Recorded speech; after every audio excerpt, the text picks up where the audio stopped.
Today's episode of the Counselling Tutor Podcast is sponsored by Web Healer. You're a counsellor in private practice and you need a website, or you've got an existing website which you need help with. Web Healer are offering Counselling Tutor Podcast listeners, that's you, £100 off the cost of a website design and build. Now, Web Healers specialise in websites for counsellors and psychotherapists. It's what they do. And the Web Healer team provide a completely non-technical, done-for-you solution, leaving you to focus your time on your clients.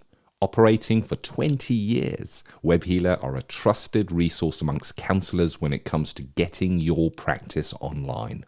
So get the package details and claim your £100 off coupon for your new website by going to counsellingtutor.com/website.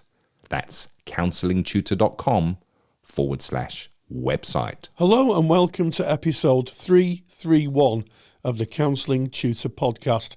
I'm Rory, and joining me today is Dorothy Hodgkinson, a graduate of York St John's University with a first-class honours degree in counselling studies. She's a coach, a mentor and a regular presenter of lectures in the Counsellor CPD Library. Today she joins us to discuss a lecture she delivered for the CPD Library on working with clients with life-restricting conditions and their impact on the therapeutic relationship. So with that said, let's roll the intro. Welcome to the Counselling Tutor Podcast, the must-listen-to podcast for counsellors, psychotherapists, and counselling students. Here are your hosts, Rory Oakes and Ken Kelly. Hello and welcome to episode 331 of the Counselling Tutor Podcast. Both myself, Ken Kelly, and my colleague Rory Oakes are delighted to welcome you. We've got three topics today, starting with ethical sustainable practice, where today we're going to be discussing ethical dilemmas in supervision. I almost want to put in a dun dun dun to that one. Ethical dilemmas, very heavy topic. We then go into practice matters, which Rory has teed up beautifully. You're going to be speaking to Dorothy, Rory, as you've introduced, on working with life-restricting conditions. And then we go into student services, where today we are going to be speaking about challenging stereotypes in counselling. So stick with us for the entire podcast and let's start it off with that ethical dilemmas in supervision, Rory. Yes, absolutely. Well, I think it goes without saying that ethics are the heart of our profession. Everything we do, every time we engage with a client or consider any aspects of our practice, we are bound by ethics, our codes of practice, be it whatever professional body you're with, the NCPS or the BACP or any other professional body, we have an ethical obligation to work with clients in a professional way, and we're guided with that by a code of ethics. And, as a supervisor for many years, I always used to ask my supervisees how they're dealing with things ethically. I think it's really good practice for a supervisor to bring the ethical framework into most supervision sessions and just chat around the ethics of maybe an intervention, or how they're working with the clients, or what ethical considerations has a supervisee thought about in working with the clients, because it keeps it top of mind. And I think that sometimes the ethics, something that's taught a lot in first trainings, can kind of fade away. It needs to be kept alive within the supervision session. And I think that one of the really good practices of a supervisor is to revisit how supervisees ethically solve problems, because people may bring ethical problems or ethical dilemmas to supervision, but more than not, an ethical dilemma happens in the therapy room when the supervisor's not there. So helping supervisees understand a way of working with an ethical dilemma, the kind of thinking, the critical thinking they're going to have to engage in is absolutely essential. And that is why we have an ethical problem-solving matrix. It's mentioned in the BACP Code of Ethics. Might come as a surprise to some therapists listening, but it's mentioned in the current iteration of the BACP Code of Ethics that all practitioners should have access to some kind of ethical problem-solving matrix. And I don't know about you, Ken, but in my practice, I found it invaluable being able to solve a problem by working through a matrix. Yes. And here's a definite. Yeah, it's a given. If you're a counsellor, a psychotherapist, you're in practice, you're seeing clients, whether you're in an agency or whether you're working in private practice, you're going to come across situations where you start asking questions around ethics, or you should. And you correctly referred to the ethical framework, Rory, that we read and that we should, and we speak often on the podcast, we should be reading over that on a regular basis just to remind us, because what we don't want is for an ethical challenge to pass us by and for us to not see it. Of course, that's why we have supervision, and a supervisor, as you've already mentioned, Rory, is going to be looking at your practice and asking questions that may unearth if there is any ethics questions that we need to be focusing on. So common discussions around ethics are around risk to harm to self and others. It may be dual relationship challenges where you're seeing somebody wants to see you or mentions somebody that you might know, and that starts becoming a little bit blurry. Mutual acquaintances. It could be around substance abuse. We've spoken about all of these topics in the past, but there's just some ideas of what can create an ethical dilemma. Of course, there's many other things as well. And then the question comes up, and this is kind of where we're focusing today, of when we do come across something where we go, oh, hold on a second, this may be an ethical challenge that has just come up right now in this session with this client. What do we do as counselors and psychotherapists? Now, we have access to a number of different roads, and I think it's important to discuss this first, that when we come up with an ethical challenge, we can speak to our supervisors, we can speak to our insurers. We've mentioned all of these before. We can speak to our ethical body. They will usually have a telephone number that you can phone and you can ask ethical questions of them. But ultimately, it's you as the practitioner that has to make a decision at the end of the day. And an ethical problem-solving matrix, and the one that we're referencing today was authored by Professor Timothy Bond. And as you've said, Rory, it is available as part of the BACP ethical framework. There is a reference to this ethical problem-solving matrix. But what is a problem-solving matrix? Well, what it is not is answers to what you do if you get certain kinds of challenges or ethical dilemmas that may pop up. It does not answer those questions. What a problem-solving matrix does is it gives you a number of questions that you can ask yourself when considering the problem that help you in a critical thinking process of going through, systematically looking at the problem to be able to come out with an outcome. Because your outcome and the decision you made is the decision that you're going to stand by if a complaint is levied or if there is any question into this at a later stage. And you will need to show that you have taken a process to come to a decision, that it is defendable decision making. I can defend the decision I made because I went through this process to reach my decision, as opposed to it felt like the right thing to say at the time. Rory. Yes. I mean, I don't think that'd go down too well, would it, in a coroner's court, where the coroner might say, well, how did you make a decision about this? And you say, well, I kind of thought it was the right thing to do. I don't think that would sit very well. And having a process is a way of having a defendable decision. It doesn't mean that if you follow the process, you're always going to get to the right answer or even to a great outcome. sometimes you could go through a decision-making process and the outcome may still not be great, but you've taken time to critically think about it and to have certain stop-off points where you might want to rethink your initial gut reaction. And I always think a good starting point for any ethical dilemma is to write down a brief description of the problem or dilemma. And I say write down because when you write something down, it just has a different tone to it. There's more investment, I find. I don't like writing personally. If I've ever had a ethical dilemma, I've always written it down and read it back to myself, because when you read it back, you can pick stuff up that perhaps you don't think of when you're actually thinking it through. So when you've written it down, the second stage, right, is to think about whose dilemma is it?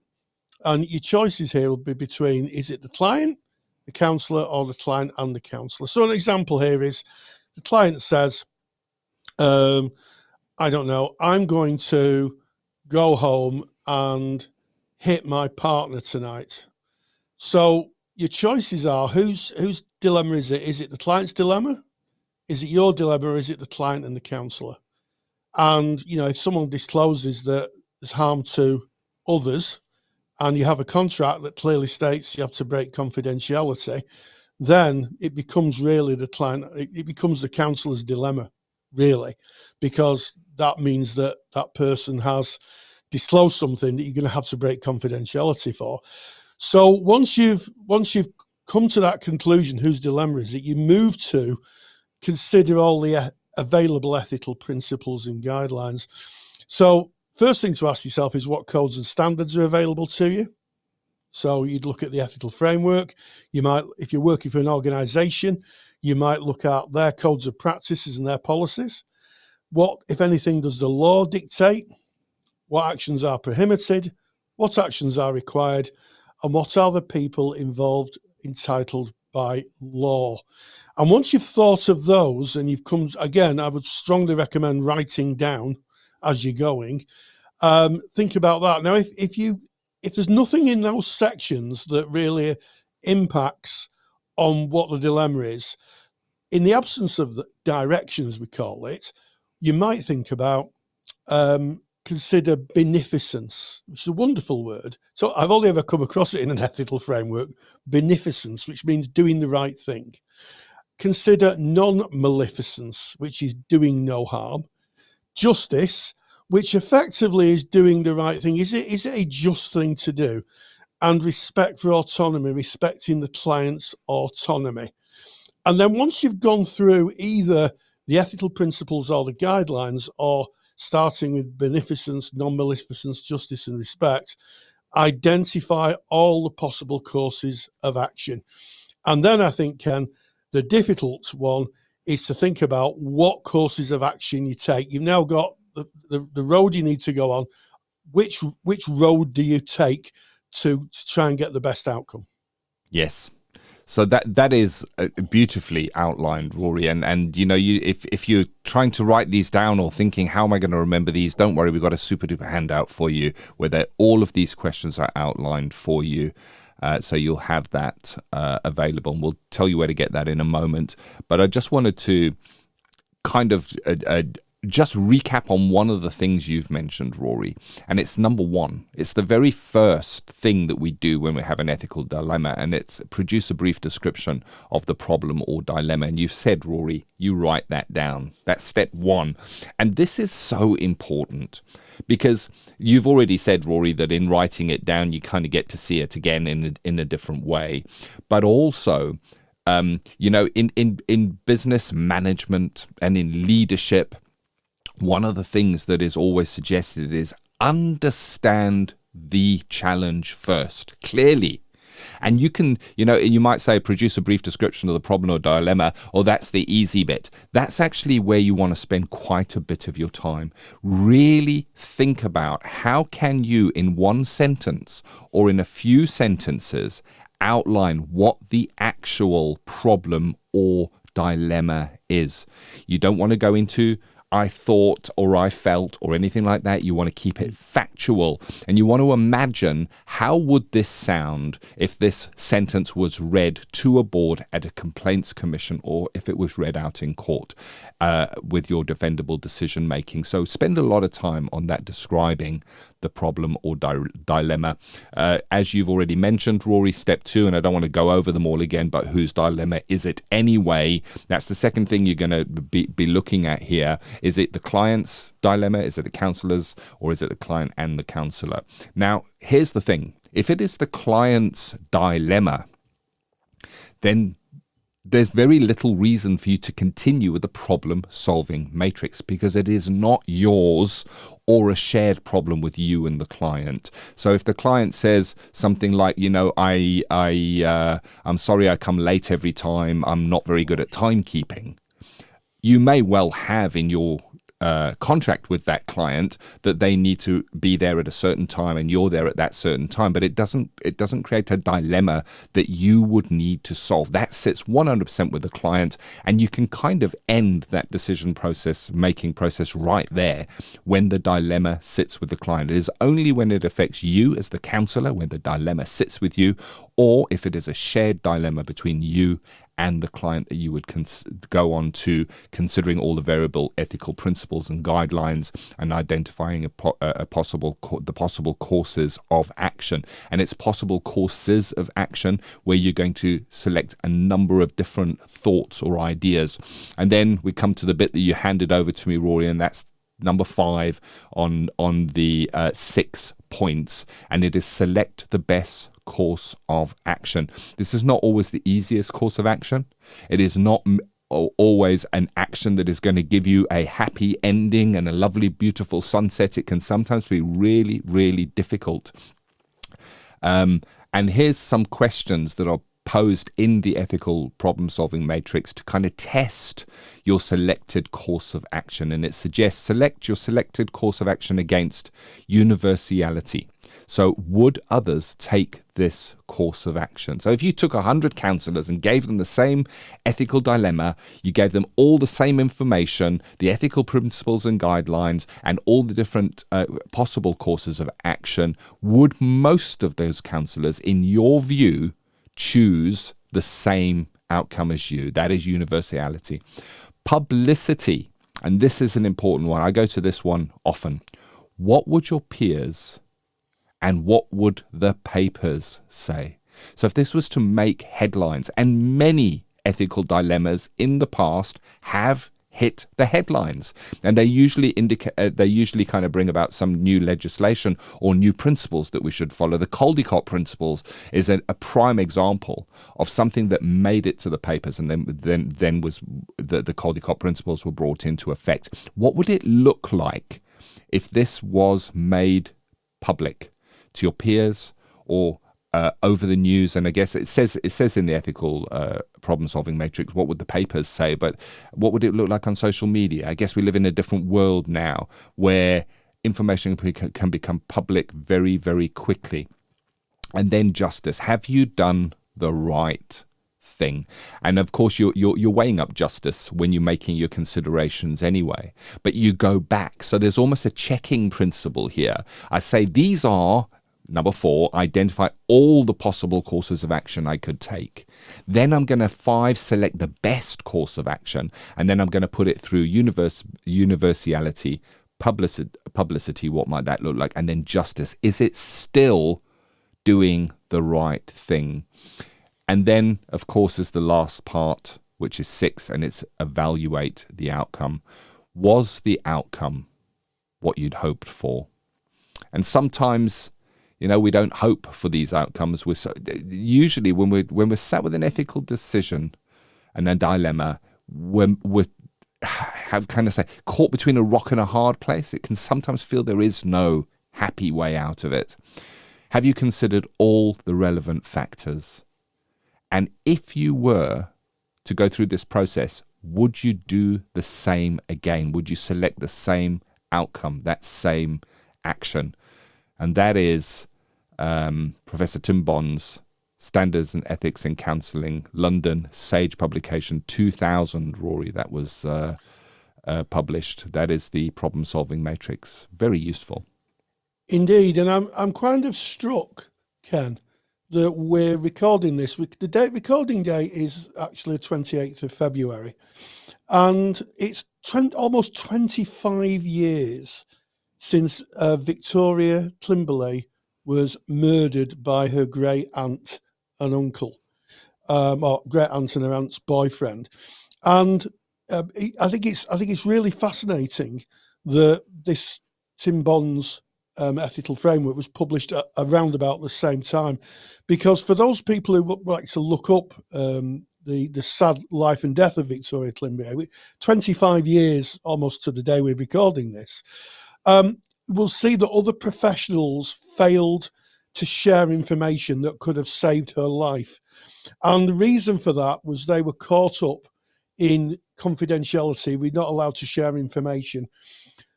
No one can predict what may have happened if they had used this ethical problem-solving matrix. But I think that if that had been the case, we may have seen a different outcome. Who knows?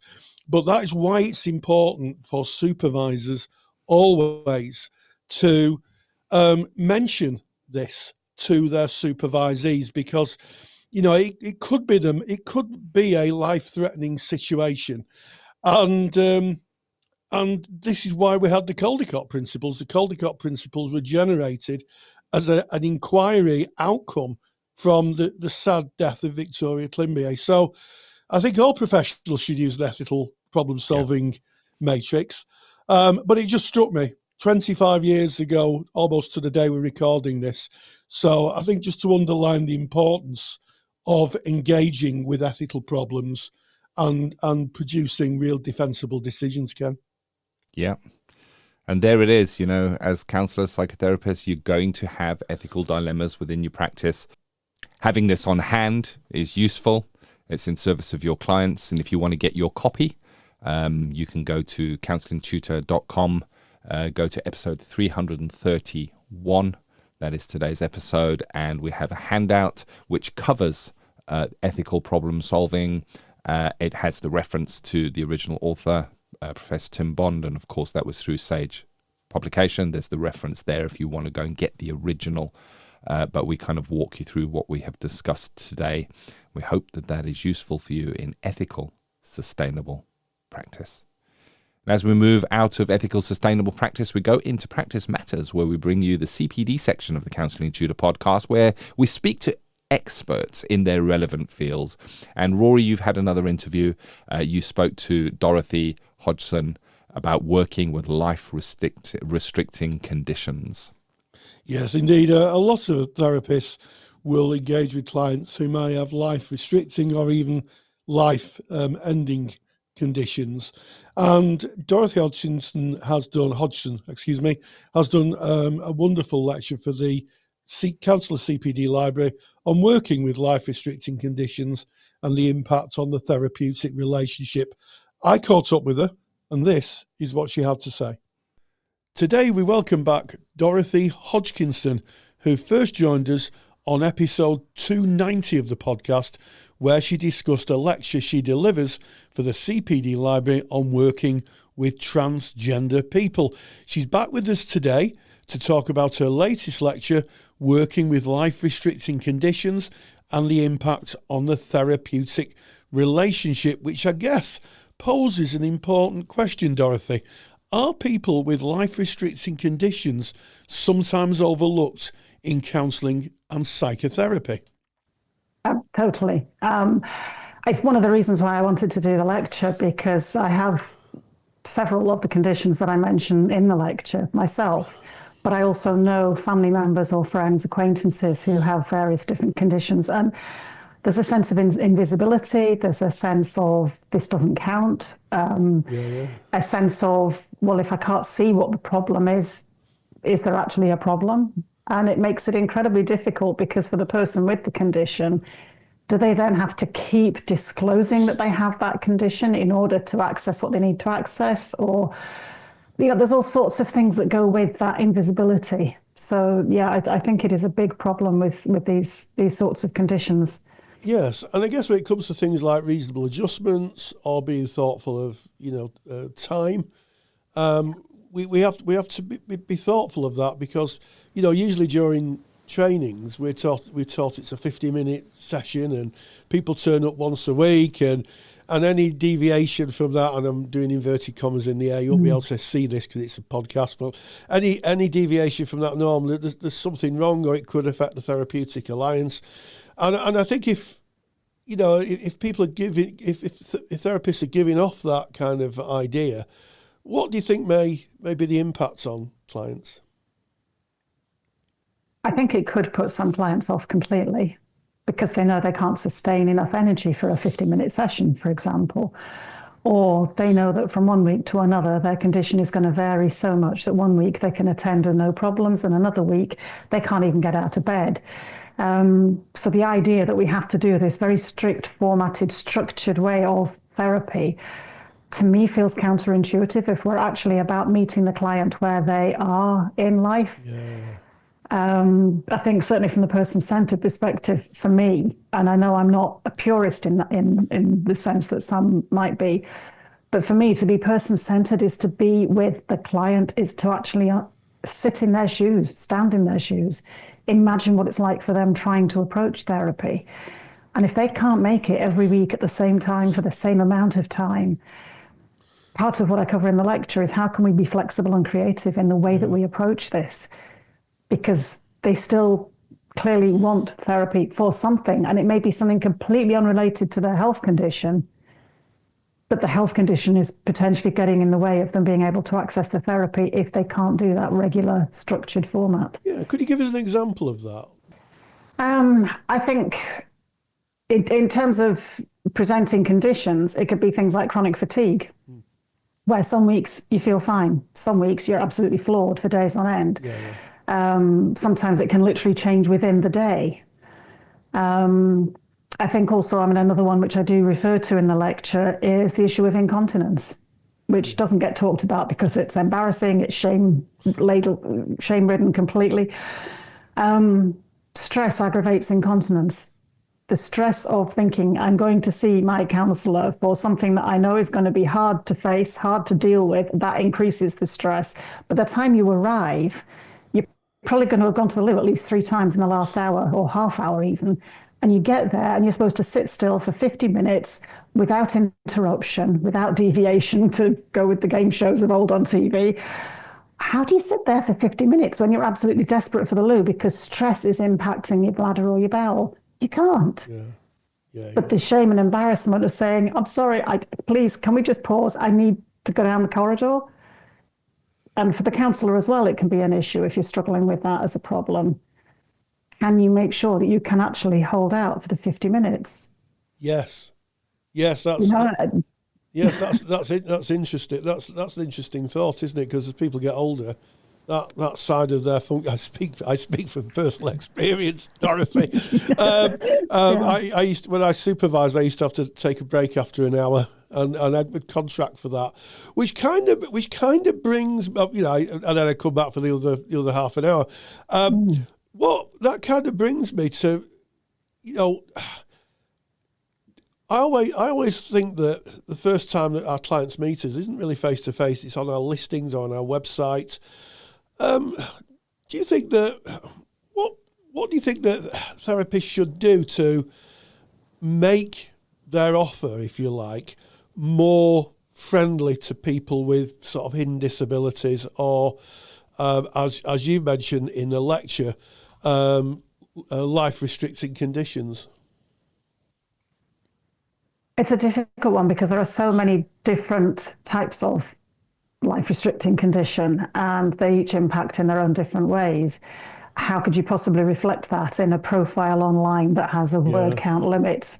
And you're trying to demonstrate that you've done the core CPD stuff as well, that's sort of fundamental. So I think it's really difficult within the profiles to actually put something in that's going to be meaningful across the whole range.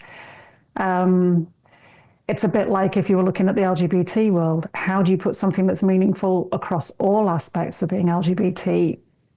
And it's about trying to focus in and hone in. So I suppose if you have particular awareness of specific life restricting conditions, Yes. then flagging that up as something that you have awareness of, I think could be potentially useful. And might encourage clients to approach you because I think, this person actually has named this, they know about this. They hopefully have some understanding of how this is going to affect me. But it's a challenge. It's a difficult one. It is a difficult one. I mean, I think one of the advantages of having a website, I hear what you say about word counts on profiles. Mm-hmm. They can be quite restrictive, can't they? But for people who have websites, there's nothing to stop someone doing a blog. You know, they could put their own blog up and they could talk about how they work with life-restricted conditions or aspects of LGBTQI plus issues. And, you know, we do know that clients do meet us on our profiles first. They do. Yeah, they do. And that's the thing. Whatever we might put on the website tends to be the secondary level that they might go to. It's the profile that hits first. Yes. So it's a challenge. I guess for me, it's once this lecture is out, I can include a link to the interview, to the lecture, so that there's at least a named reference, a written reference to life-restricting conditions, and then clients can think, I wonder if my condition comes within that. Maybe this is someone who might understand. But yeah, it is challenging. And as you say, things like blogs, podcasts, if there are counsellors who routinely do their own podcasts, they could invite individuals on to talk about different life-restricting conditions and gain more tread on the internet in that sense. But yeah. That sounds like a good idea. So if you are listening and you're thinking, how can I get more tread? I love that phrase. How can I get more tread, more traction, and meet clients where they are?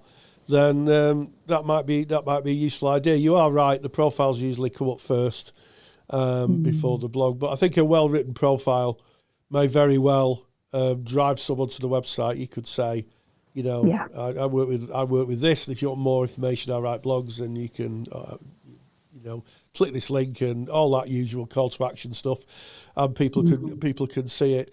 I think it is very interesting, and of course I guess it asks therapists, when we're in this mindset, it asks therapists to be more flexible.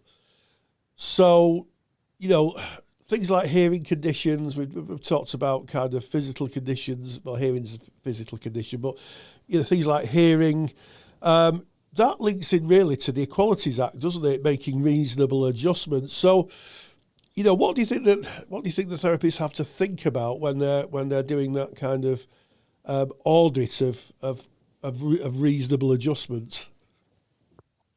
I think partly it's educate themselves first to raise their awareness, definitely. But I think with something like hearing loss, do we think about the speed at which we speak? And I'm conscious I'm slowing my speech down as I'm talking to you just now. There are times when I can gabble away at a ridiculously fast pace, and someone with a hearing difficulty is not going to hear more than maybe 1 in 3 words, if that, and it becomes just noise.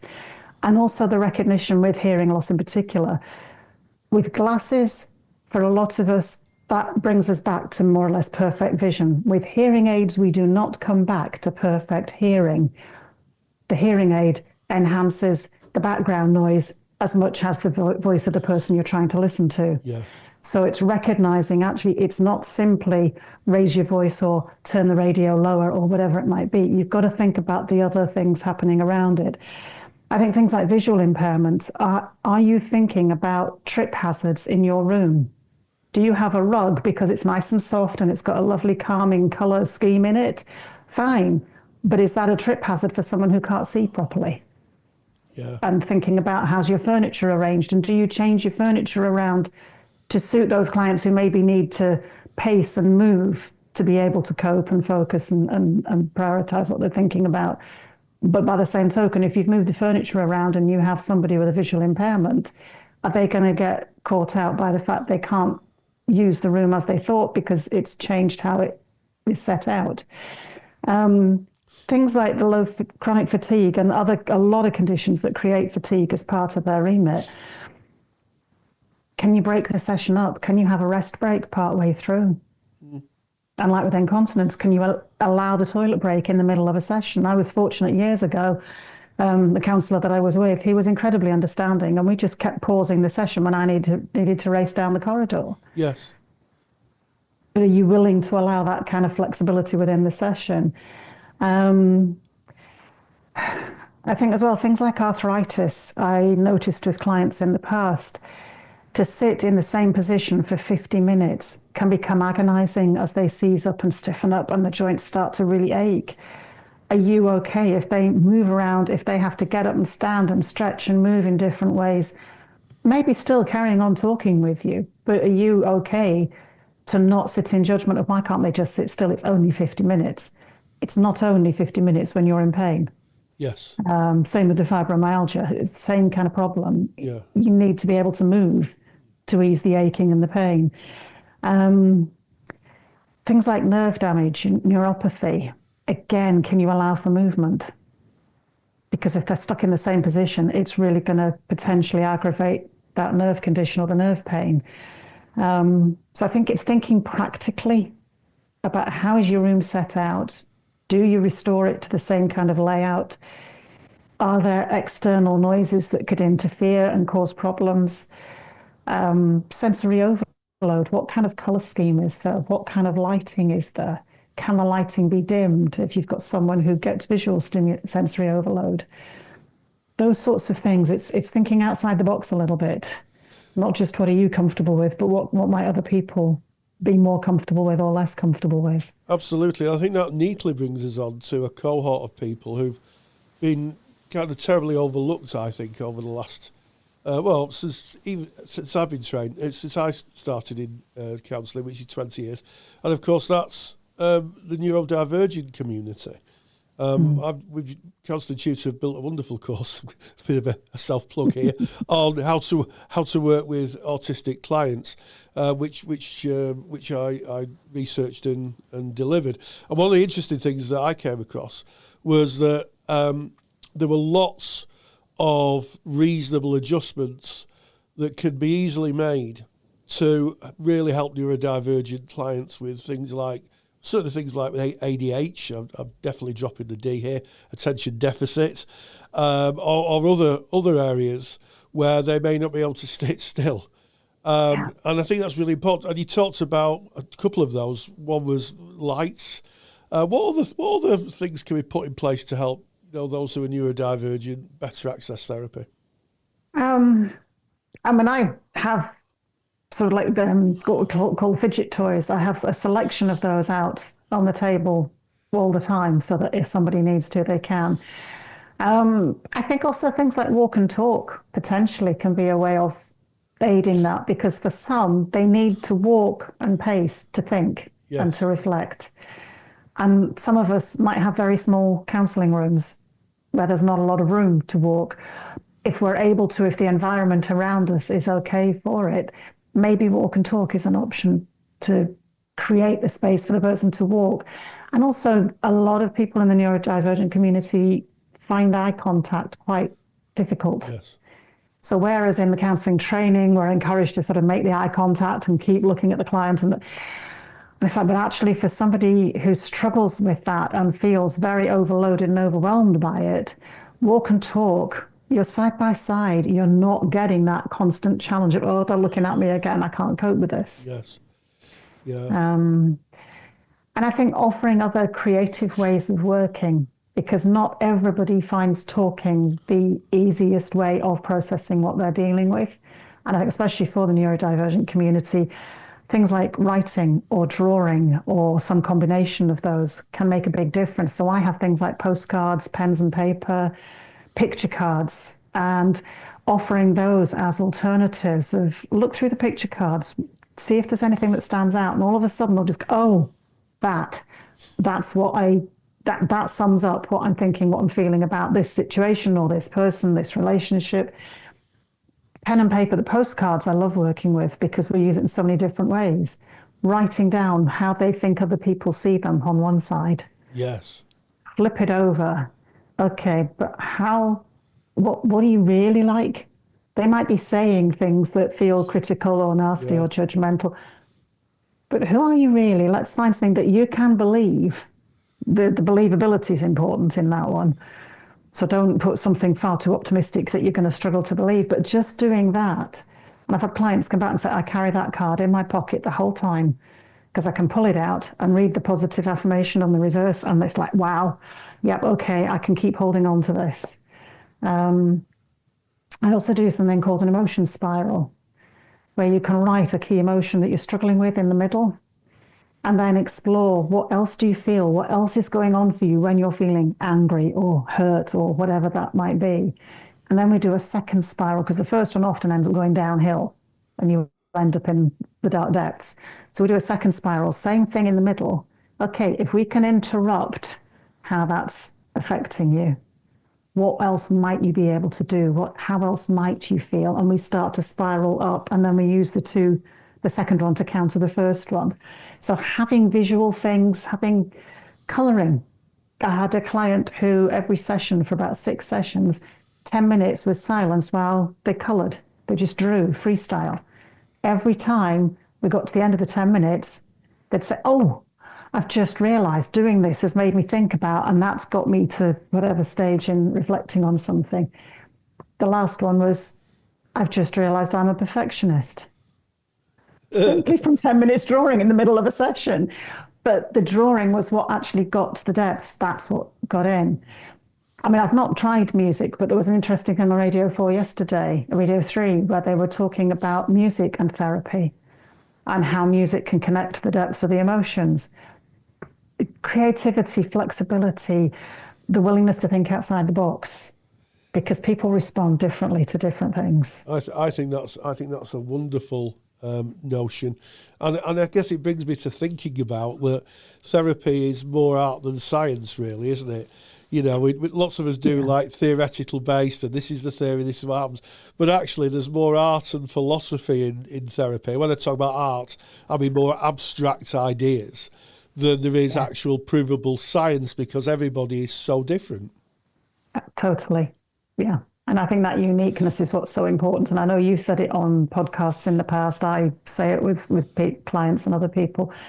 You see one neurodivergent person or one fibromyalgia patient or one whoever it is. You've met one of that. Yes. You haven't met a stereotype that you can see all the others who suffer with the same fibromyalgia. They'll each experience it differently. You meet one, you haven't met them all. Yeah, and I think that's a good idea for supervisors to keep in their mind when they're working with supervisees. I think, that's the kind of mantra I would have used, because it's quite easy if you've never met anybody that comes from a certain neurodivergence or ethnicity or sexuality or gender, then there may be a tendency to think, well, they represent the whole lot. And that's not true. No, absolutely not. And I think it's so important, because I think often people meet one person that supposedly represents a group and think they know and understand everything about that group because they've met that one person. They can't possibly know. It's just not that simple. So what do you hope that people will take away from this lecture that you've produced? I think there's a variety of things. I think initially one of the things is know your own health and any conditions that you might have as a counsellor yourself. Research it, understand it, make the allowances that you need to for your own well-being, because if you don't get yourself in the best place, how can you be giving your best to your clients? So I think there's something about knowing and owning your own conditions, your own health, your own well-being. Plan for breaks, because if you are actually living with a life-restricting condition yourself, you're going to get tired more easily. You're going to get fatigued. You're going to find that the brain fog comes in, or the sort of distractions start to hit. So plan for breaks, whether that's between the sessions by having longer between sessions, or having a day off between the days that you're actually working with clients to allow that break and that recovery time. A friend of mine has a lovely phrase about self-care being a discipline that we ignore at our peril. It's not just the bubble bath and let's just relax and have some nice music on. It's an actual discipline of making ourselves Go for the walk in the green space, do the meditation, take the time off, read the book that has got absolutely nothing to do with our work, but that we can get completely absorbed in. It's a discipline that we have to keep coming back to day in, day out, week in, week out. I think then it's also about role modeling acceptance, partly role modeling acceptance of our own conditions, if we have them, but also crucially role modeling acceptance of the client's condition. Because one of the things the client may be coming with is an inability to accept that this is what's going on with their body, with how their body functions or doesn't function. And they may be really wrestling and struggling with it. By us role modeling acceptance, that shows them that it might be possible for them to accept this. And if we can reframe it, look at it from different viewpoints. I think also just being reflective and open to working more flexibly and creatively in response to the needs and the challenges that that client is living with that may directly impact on the way the client sessions may go. And I think my final point would be advocate. You know me from last time, Rory. I'm very keen on advocacy. Speak up about this. Follow people who talk about it. Repost their posts, repost their blogs. Share the knowledge, but also in the client work, notice, recognize, acknowledge, and support. Because as we started at the beginning with the invisibility of so many of these conditions, if we can say, we see you, we hear you, we've noticed, we acknowledge it, we're owning it with you, the client feels less invisible. Well, on that profound observations, working with life-restricting conditions and their impact on the therapeutic relationship is available now in the Counsellor CPD library. And it just goes for me to say, Dorothy Hodgkinson, thank you so much for joining us again.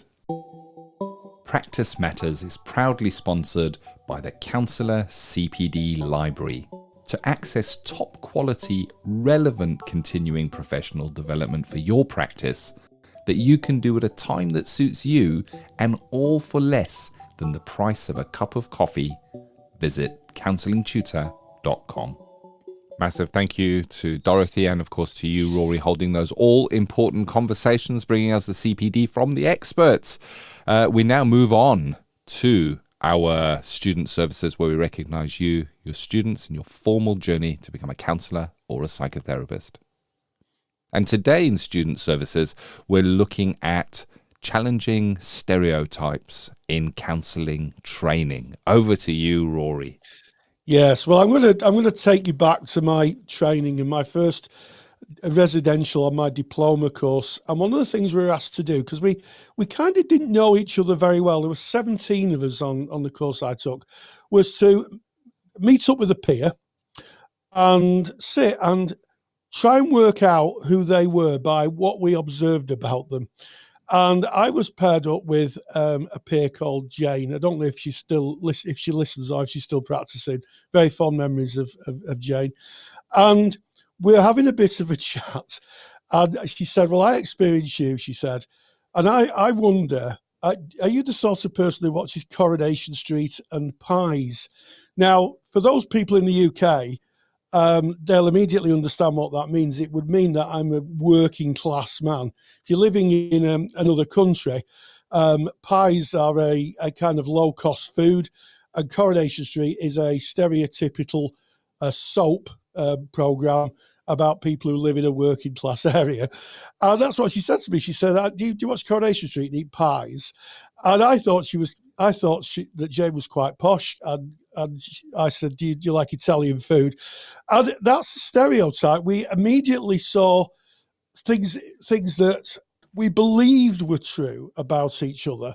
But actually, we had an exploration of that in the skills session afterwards. And what happened was we actually found out a lot more. We had more in common than we might have actually thought. And stereotypes, I think, are something that humans naturally fall into. If we are, if we were in the in prehistoric times, we would categorize things that we saw to protect ourselves. You see a wild animal, you might say that wild animal's going to eat us, even if it's going to or not. I think we naturally do it. And I think part of growing as a person is to look at the beliefs we have and kind of test them out against reality. And stereotyping people can be, can be very demeaning. If we think about stereotyping people because of their sexuality or their gender or their religion or their sex or any of the protected characteristics, if we just see them in one aspect, we kind of miss the panoply of who they are. So it's really important that we challenge stereotypes, Ken. Yeah, beautifully said, Rory. And I like that you've built in that stereotyping or seeing stereotypes is kind of built into who we are. I lived in South Africa for some years, and when you see a snake in South Africa, you immediately stereotype it and go, dangerous animal, and you get out of there as quickly as you can. You don't take the time to see past the blanket term and see, well, maybe this is not a venomous snake. This is a harmless snake that's not going to do me any harm. So there's good reasons why we have that built in.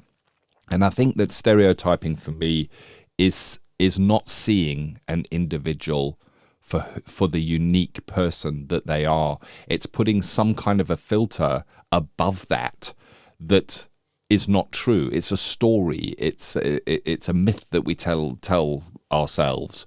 And if you want to understand stereotyping really well, watch an episode of The Simpsons, where you will see that the characters within The Simpsons are purposely stereotyped to fit a certain kind of view, and they kind of satirized or comic made comedically stereotypical in those things. But when we're talking about therapy, we're talking about seeing the true person who is in front of us without any filters.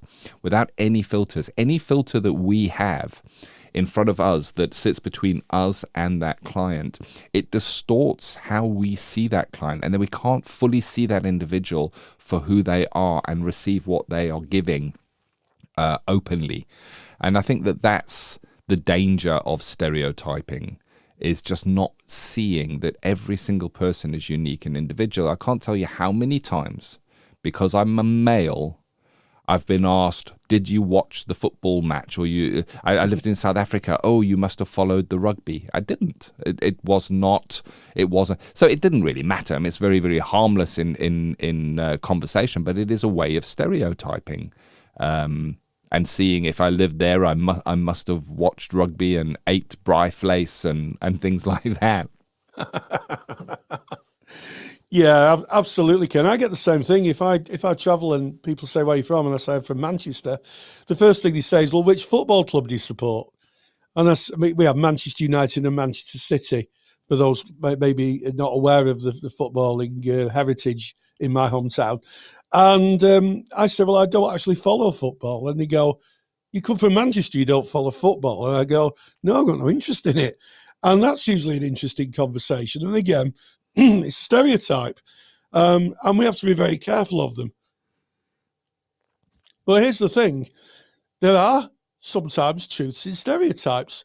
So going back to my encounter with Jane, I thought she was terribly, I'll use the word posh, bless. And she did like nice, expensive Italian food. And she was right in at least one part of her observations of me. I do like a nice pie. In fact, I'm going to have a pie for my lunch today. I like a nice steak pie for my lunch.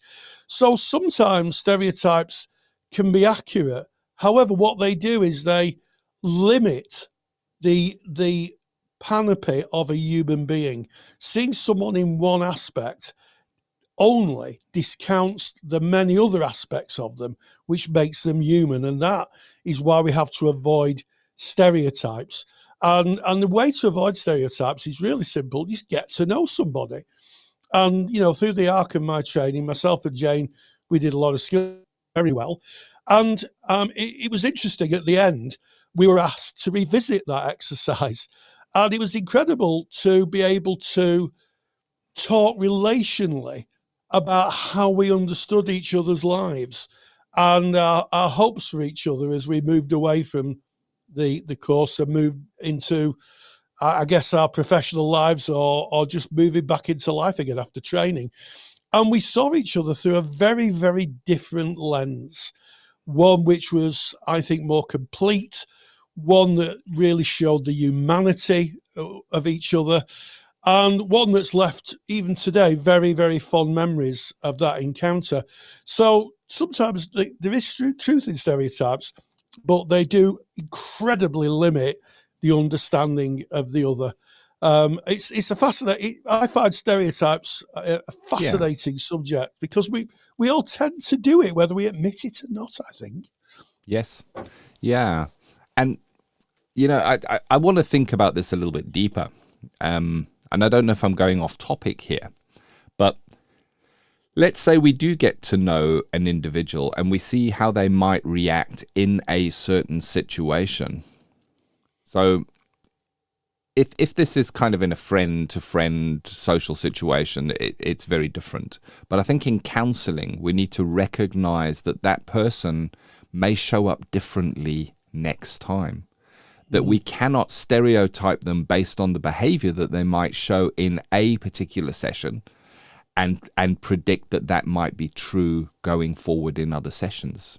And I speak as a proudly autistic man, where there are certain times where certain situations may overwhelm me, and I may go into shutdown, I may go into a really traumatized state from very, very little happening, and that can play out again, and I have more energy, say, when I'm facing it the next time, and then it's completely different. So to think that, well, I guess what I'm trying to say here, I'm speaking from my own personal journey, is what I don't like is family members or people that know me quite well tiptoeing around areas that they think might trigger me or that I might have difficulty with.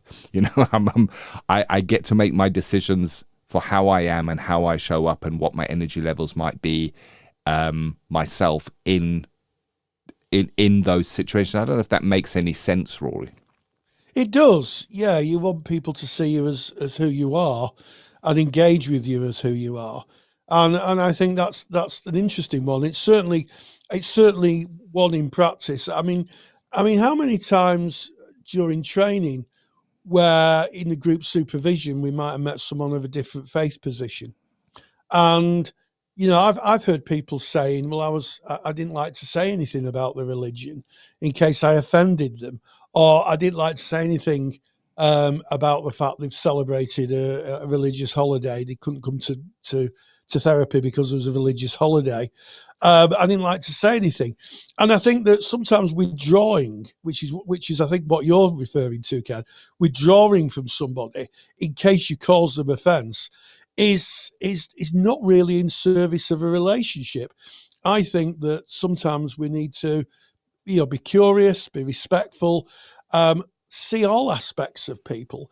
And you're absolutely right. I think that people's lives are their own, and you don't want people sort of tiptoeing around you in case you get upset. Well, I certainly wouldn't, and that's what I'm hearing from you, Ken. Others may have a different view. So I think, when we're working with clients who may be very different to us, I think we need to do our own research. And, you mentioned autism, which is very, very topical at the moment, being talked about a lot in therapeutic circles. We need to do our research on it, or maybe do some training.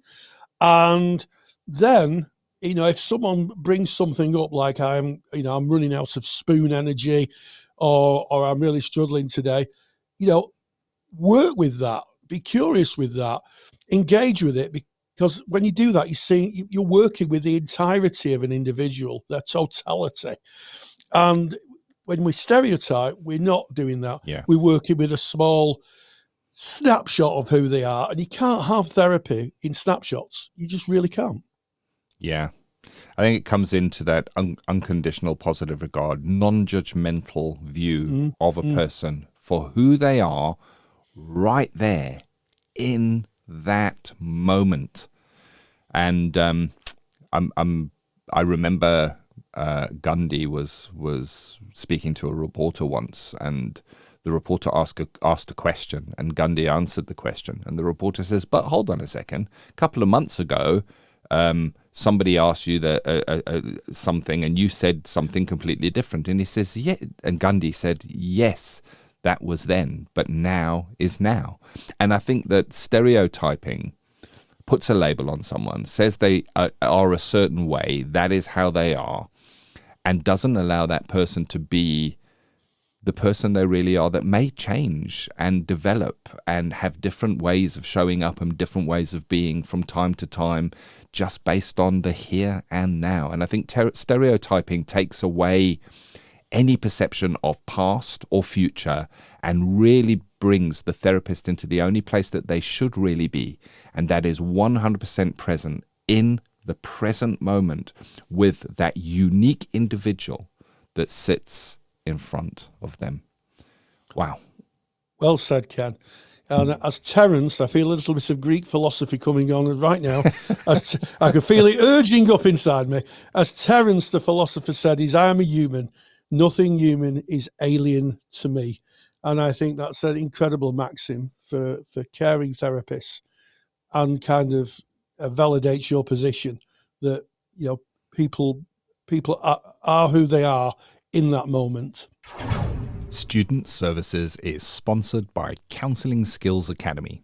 Can't tell you how many times Rory and I have heard counselling students say that learning skills and knowing that they're using them effectively is really, really challenging. The reason for this is because we don't get to see another counsellor using skills in a real live session.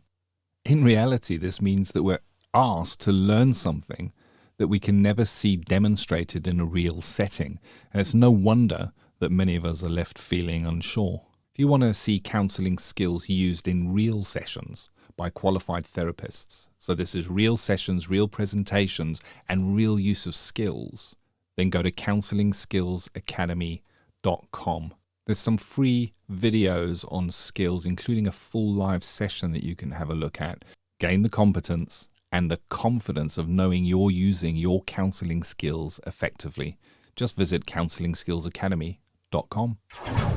This has been episode 331 of the Counselling Tutor Podcast.